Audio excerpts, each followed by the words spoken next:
안녕하세요. 김태훈의 현명한 투자자 방송 시작하겠습니다. 오늘은 레몬레인에 대해서 다시 좀 말씀을 드리겠는데요. 이 레몬레인은 얼마 전까지만 해도 위직 스튜디오가 최대주주였습니다. 위직 스튜디오가 중자를 해주면서 레몬레인의 최대주주로 올라섰던 건데, 그러면서 자연스럽게 위직 스튜디오의 모회사인 컴투스, 또 컴투스의 모회사이자 지주회사인 컴투스 홀딩스, 이런 지배구조가 생긴 거죠. 하지만 이 회사는 김동래 대표이사가 만든 이 드라마 전문 제작사였습니다. 옛날에 김동래 대표이사는 뭐 주몽이나 프라이의 연인 이런 드라마를 만들었고, 최근 들어서는 재벌집 막내 아들을 만들어서 대박을 낸 그런 회사이기도 하죠. 그러다 보니 이 회사가 이 위직 스튜디오의 자회사가 되고 나서부터는 그렇게 좀 뭐랄까요, 좀 이렇게 시장을 놀래킬 만한 작품을 내놓지는 못하고 있는 것 같아요.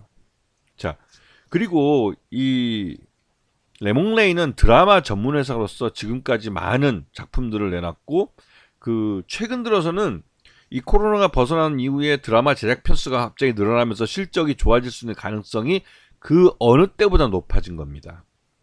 그리고 최근 들어서는 작년 연말에 마에스트라를 내놨지만, 이게 되게 유명한 이 여배우를 데려다 쓴 건데도 불구하고 그렇게 시청률이 좋게 나오진 못했습니다. 그리고 요번에 이제 새해 들어와서 3월 이제 말인가요? 28일인가 29일부터 주말 드라마로 KBS 50부작짜리 주말 드라마를 시작을 하는데, 이게 그래도 유명 스타 PD하고 스타 작가를 내세워서 하는 거라 좀 시장에서 기대감이 좀 굉장히 큽니다. 그리고 50부작이다 보니까 이 레몽레인 이 회사에 굉장히 큰 경제적으로 도움이 되는 150억이 넘는 아주 대규모 자금이 들어가는 드라마예요. 그래서 그에 따른 기대감이 있는 상태입니다. 그래서 그런 것 때문에도 지난 3월달 들어와서 꾸준히 주가가 오른 측면이 있습니다. 그리고 그거 외에도 올해 이제 뭐 아홉스를 우리들 뭐 블랙아웃, 그리고 또 그러니까 텐트폴 작품으로 지옥사원, 신들의 점원, 이런 작품들이 준비되고 있고, 이게 올해 하반기에 이게 방영이 되든지 제작이 되든지 할 겁니다. 자, 그리고 이 회사의 지난해 실적을 보면 대부분 컨텐츠 제작에서 매출이 발생하고 있는 걸 확인할 수 있습니다. 그만큼 이 드라마 제작에 특화가 돼 있고 실력을 인정받고 있는 그런 회사이기도 합니다. 그리고 이게 주요 매출처를 보시게 되면 대부분 한국방송공사 KBS 것도 있고 CJENM 것도 있고, 그리고 뭐 채널 A도 있습니다. 그래서 다양한 이제 그래서 이제 매출을 일으키고 있고, 작년 실적을 놓고 보게 되면 매출액은 408억인데 영업 손실이 87억이나 발생했어요. 단기 순손실도 63억이나 발생해서 굉장히 그러니까 손실이 굉장히 큰 편이죠. 근데 이렇게 된 거는 그 이후에 최대주 지분이 이제 아까 앞에서 말했던 이 회사를 창업하신 양반이 콜옵션을 행사를 해서 최대주주인 위직 스튜디오 갖고 있던 지분 일부를 넘겨받으면서 최대주주가 바뀌었습니다. 그러면서 개인적으로도 한 20억 정도 금융권에다 대출을 받아서 인수를 했죠. 그래서 김동래 대표가 콜옵션을 행사한 것인데, 이게 콜옵션을 행사하고 나서 이후에 주가가 떨어지면 주식 담보 대출에 대한 추가적인 담보를 내거나 해야 되기 때문에 대부분은 주가를 끌어올리기 위해서 여러 가지 경영 행위들을 합니다. 그러니까 말 그대로 기업 가치를 끌어올리기 위한 노력들을 펼치죠. 또 그럴 게 이 김동대 대표이사가 인수를 한 거기 때문에 자기가 경영권을 갖고 있기 때문에 자기에게 유리하게 경영을 해갈 수 있는, 그렇죠. 그런데 그리고 이제 레몽레인이 위직 스튜디오하고의 관계는, 지배 관계는 이제 완전히 해소하고 별도의 레몽레인의 별도의 회사를 만들었는데, 그리고 나서 이제 KBS랑 주말 드라마 공급 계약을 맺고 지금 3월 달부터 공급을 시작하죠. 그런데 요번에 갑자기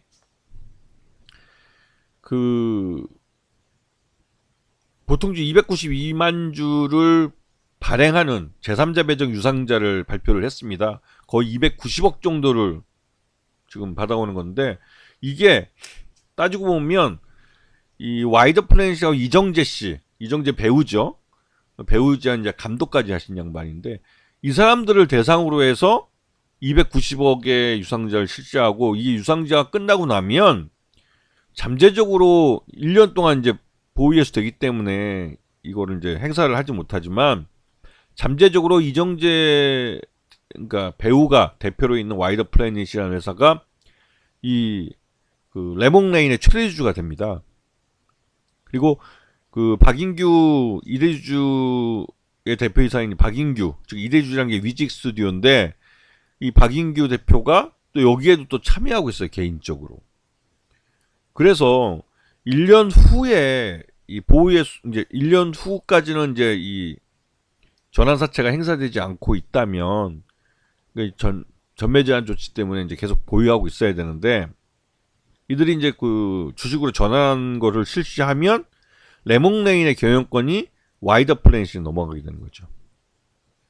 그래서 이 레몽레인이 지금 잠재적으로는 경영권이 와이더 플래닛 쪽 이정재 대표한테 넘어가게 되고 이정재 대표가 그러니까 이정재 배우가 요즘 유명한 건 이 국민의힘 그쪽 대표를 하고 있는 사람하고 이런 고등학교 동창이라는 인간적인 인연 이것 때문에 정치인 테마주로도 불립니다. 지난번에 와이더 플래닛을 이정재 배우하고 정우성 배우가 인수를 할 때 와이더 플래닛이 7일 연속 상한가를 치기도 했어요. 그래서 요번에 이정재 배우가 관련돼 있는 M&A가 대상이 된 그 레몽레인도 정치인 테마주로 또 엮일 가능성도 큽니다. 물론 그 조짐이 오늘 나타났죠.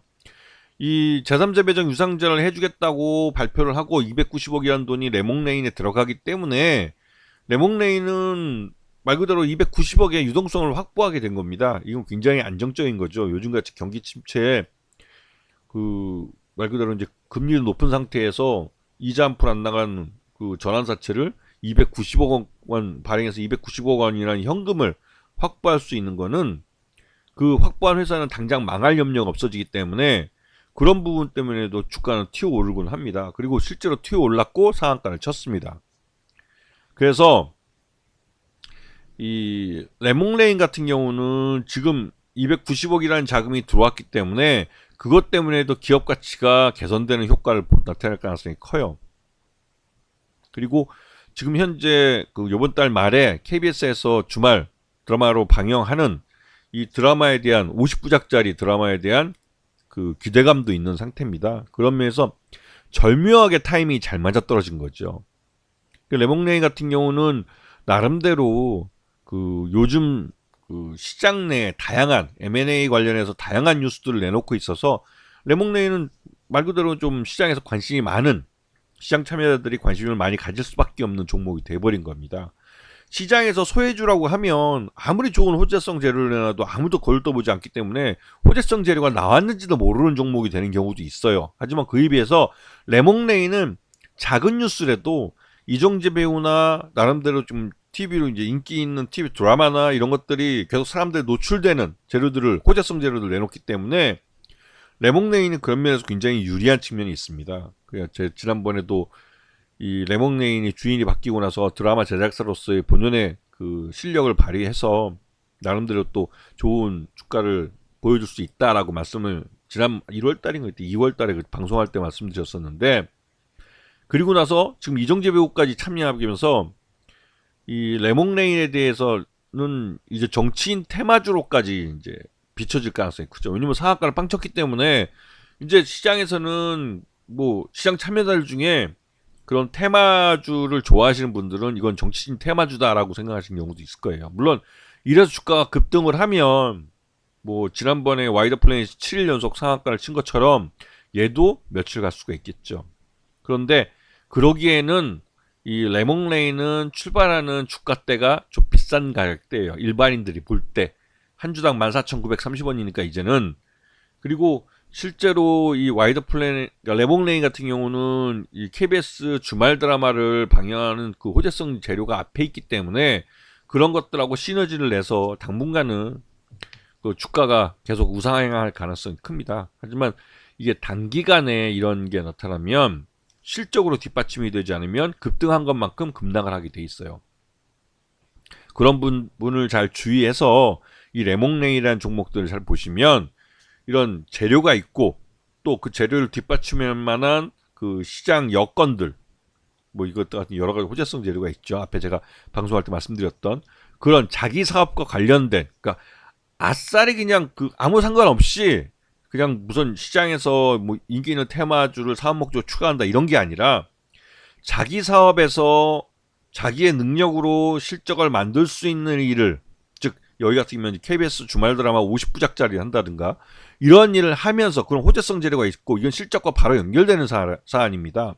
그런 게 있으면서 이정재 배우가 여기다 290억이라는 돈을 태워주고, 그거는 290억이라는 돈이 이 회사 내로 들어오기 때문에 이 레몽레인이 290억에 대한 그 사용 결정권을 갖게 되는 겁니다. 물론 그 이정재 배우가 최대주주이고 또 CEO는 물론 달리 있지만 최대주주이기 때문에 거기 사용권에 대해서 영향을 미칠 수는 있겠죠. 하지만 이정재 배우가 기업 사냥꾼이 아닌 이상 자기가 집어넣은 돈을 뭐 뒷구녕으로 리턴해서 다시 빼온다든가 그런 짓은 하지 않겠죠. 하여튼 일단은 뭐가 됐던 간에 레몽레인에는 290억이라는 돈이 들어오고 레몽레인이 앞으로 KBS 주말 드라마 50부작짜리를 하고 또 레몽레인의 이정재 배우가 최대주주가 되면 이 뭐 아티스트 쪽하고 그다음에 와이더 플래닛이라는 회사하고 그다음에 레몽레인은 드라마 제작사로서 이정재 배우의 직업과도 연결되어 있고 이해관계도 맞아떨어집니다. 그런 측면에서 이 레몽레인에게는 굉장히 유리한 환경이 만들어지는 거죠. 그런 쪽이 투자자들이 볼 때는 아 레몽레인이 확실히 돈을 벌 수 있겠다라는 신뢰감을 갖게 하는 겁니다. 그렇게 하면 개인 투자자들이 추격면에서 나설 가능성이 큰 거죠. 하여튼 이런 것들이 여러 가지 호재가 맞아떨어지면서 레몽레인 같은 경우는 주가가 확실하게 그 단기간에 급등하는 모습을 보일 가능성이 그 어느 때보다 높아졌습니다. 그래서 이게 기본적으로 자기 사업에서 열심히 하고 그런 자기 사업 쪽에서 호재성 재료를 내놓을 수 있는 기업은 그 운도 따라주는 것 같습니다. 자, 오늘 방송 여기서 마치겠습니다. 감사합니다.